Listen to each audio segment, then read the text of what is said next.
નમસ્કાર મિત્રો, દેશ અને દુનિયાના સુપરફાસ્ટ સમાચારમાં તમારું સ્વાગત છે। આજની વિડીયોમાં વાત થશે 12થી 25 સપ્ટેમ્બરની વરસાદની આગાહી। મિત્રો, 14 સપ્ટેમ્બર બાદ ગુજરાતમાં ધીમે ધીમે વરસાદની શરૂઆત થઈ જશે અને આગામી તારીખ 22થી લઈને 26 સપ્ટેમ્બર એટલે કે નવરાત્રિના દિવસો દરમિયાન પણ ગુજરાતમાં વરસાદની શક્યતા રહેલી છે। મિત્રો, અન્ય મહત્વના સમાચારની વાત કરીએ તો બહારનું તમે ખાતા હોય તો સાવધાન થઈ જાઓ। સુરતમાં 315 કિલો નકલી પનીર ઝડપાયું છે।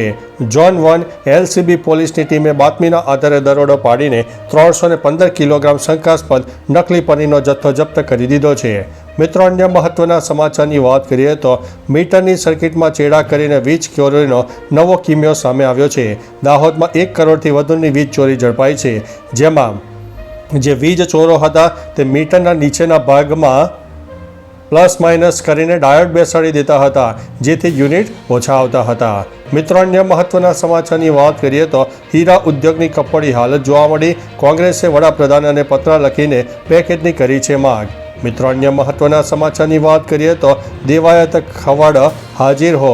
તાલાલામાં યુવક પર હુમલાના કેસમાં જામીન રદ થયા બાદ કોર્ટે 7 દિવસના રિમાન્ડ મંજૂર કર્યા છે।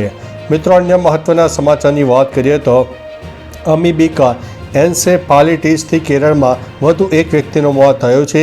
1 મહિનામાં 6 લોકોના મોત થયા હોવાના અહેવાલ સામે આવી રહ્યા છે।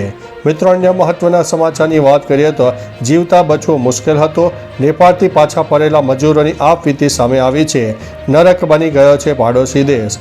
મિત્રો, અન્ય મહત્વના સમાચારની વાત કરીએ તો આજે રાહુલ ગાંધી ફરીથી ગુજરાત આવશે। જૂનાગઢમાં શહેર અને જિલ્લા પ્રમુખોની પ્રશિક્ષણ શિબિરમાં હાજરી આપશે। 7 મહિનામાં 5મી વખત મુલાકાત સામે આવી છે। મિત્રો, અન્ય મહત્વના સમાચારની વાત કરીએ તો 2 દિવસ બાદ ફરીથી સટાસટી બોલાવશે વરસાદ। 14 સપ્ટેમ્બરથી સુરત, ડાંગ, નવસારી સહિત 5 જિલ્લામાં ભારે વરસાદની આગાહી છે। દક્ષિણ ગુજરાતમાં પણ વરસાદનું જોર જોવા મળશે। મિત્રો, અન્ય મહત્વના સમાચારની વાત કરીએ તો વળતરમાં પણ ખામીઓ જોવા મળી।